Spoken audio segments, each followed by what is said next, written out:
Close your eyes. ಎಲ್ಲರೂ ನಿಧಾನವಾಗಿ ಕಣ್ಣನ್ನು ಮುಚ್ಚಿ.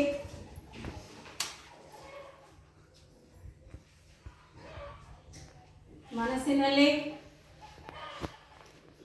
ನಿಮ್ಮ ಇಷ್ಟ ದೇವರನ್ನ ನೆನಪಿಸಿಕೊಳ್ಳಿ.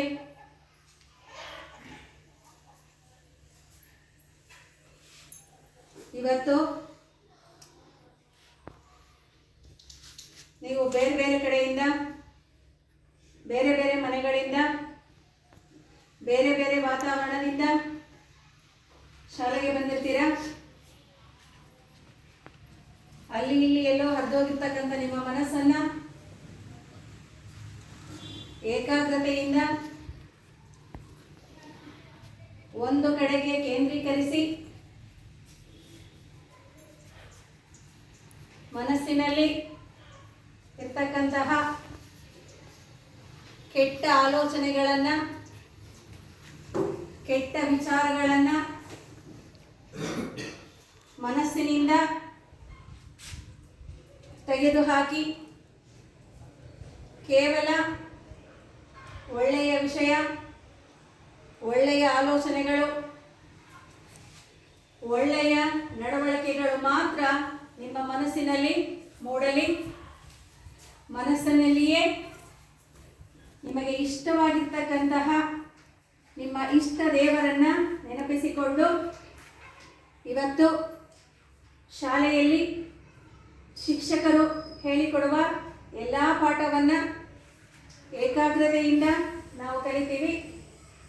ಅದನ್ನು ಮನೆಯಲ್ಲಿಯೂ ಕೂಡ ನಾವು ಅಭ್ಯಾಸವನ್ನು ಮಾಡ್ತೀವಿ. ಮತ್ತು ಪರೀಕ್ಷೆಯಲ್ಲಿ ಕೇಳ್ತಕ್ಕಂತಹ ಎಲ್ಲ ಪ್ರಶ್ನೆಗಳಿಗೂ ಕೂಡ ಪ್ರಾಮಾಣಿಕವಾಗಿ ಉತ್ತರವನ್ನು ಬರೀತಕ್ಕಂಥ ಪ್ರಯತ್ನವನ್ನು ನಾವೆಲ್ಲ ಮಾಡೇ ಮಾಡ್ತೀವಿ ಅನ್ನೋ ಒಂದು ದೃಢ ಸಂಕಲ್ಪವನ್ನು ನಿಮ್ಮ ಮನಸ್ಸಿನಲ್ಲಿ ತಂದುಕೊಂಡು, ಗುರುವಿಗೆ ಸಮಾನರಾಗಿರ್ತಕ್ಕಂತಹ ಶಿಕ್ಷಕರಿಗೆ ನಮಿಸುತ್ತಾ, ಮಾತೃ ಸ್ವರೂಪಿಗಳಾಗಿರ್ತಕ್ಕಂಥ ನಿಮ್ಮ ತಂದೆ ತಾಯಿಯನ್ನು ಮನಸ್ಸಿನಲ್ಲಿ ತಂದುಕೊಳ್ಳಿ. ತಂದೆ ತಾಯಿಯ ನಂತರ ಸ್ಥಾನವನ್ನು ತುಂಬತಕ್ಕಂತಹ ನಿಮ್ಮ ಇಷ್ಟ ಗುರುವನ್ನು ಮನಸ್ಸಿಗೆ ತಂದುಕೊಳ್ಳಿ. ಮನಸ್ಸು ಪ್ರಶಾಂತವಾಗಿರಲಿ, ಏಕಾಗ್ರತೆಯಿಂದ ಕೂಡಿರಲಿ. ನಿಮ್ಮ ಮನಸ್ಸಿನಲ್ಲಿ ಒಳ್ಳೆಯ ವಿಚಾರಗಳ ಬಿಟ್ಟು ಬೇರೆ ಯಾವುದೇ ವಿಚಾರಗಳು ಕೂಡ ಮನಸ್ಸಿನಲ್ಲಿ ಸುಳಿಯದಂತಹ ಶಕ್ತಿಯನ್ನು ಕೊಡು ಭಗವಂತ ಅಂತ ದೇವರಲ್ಲಿ ಮತ್ತೊಮ್ಮೆ ಕೇಳಿಕೊಳ್ಳುತ್ತಾ, ಗುರುಬ್ರಹ್ಮ ಗುರು ವಿಷ್ಣು ಶ್ಲೋಕವನ್ನು ಭಕ್ತಿಯಿಂದ ಹೇಳೋದಕ್ಕೆ ಪ್ರಾರಂಭ ಮಾಡಿ ಮಕ್ಕಳೇ. ಕೈಗಳನ್ನು ಮುಂದಕ್ಕೆ ಜೋಡಿಸಿ ಸ್ತೋತ್ರವನ್ನು ಪಠಿಸಿ. ಹೇಳಿ.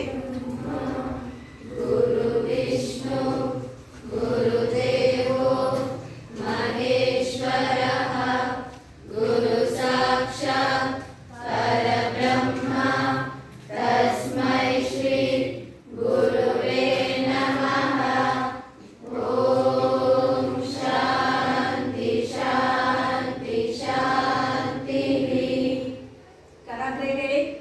ಕರಾಗ್ರೆ ವಸತೆ ಲಕ್ಷ್ಮೀ, ಕರಮಧ್ಯೆ ಸರಸ್ವತಿ, ಕರಮೂಲೆ ಸಿತೆ ಗೌರಿ, ಪ್ರಭಾತೆ ಕರದರ್ಶನಂ, ಸಮುದ್ರವಸನೆ ದೇವಿ, ಪರ್ವತಶ್ಚನ ಮಂಡಲಿ, ವಿಷ್ಣುಪತ್ನಿ ನಮಸ್ತುಭ್ಯಂ, ಪಾದಸ್ಪರ್ಶಂ ಸಮಸ್ತಮಿ.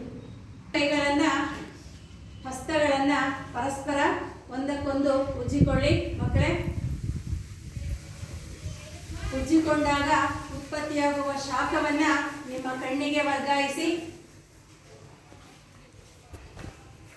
ಕಣ್ಣನ್ನು ನಿಧಾನವಾಗಿ ತೆರೆದು ಶಾರದಾ ಮಾತೆಯನ್ನು ಒಮ್ಮೆ ನೋಡಿ, ನಂತರ ಕಪ್ಪು ಹಲಗೆಯನ್ನು ವೀಕ್ಷಣೆ ಮಾಡಿ. ನಂತಹ ಎಲ್ಲ ಮಕ್ಕಳಿಗೂ ಕೂಡ ಹೃದಯಪೂರ್ವಕ ಧನ್ಯವಾದಗಳು.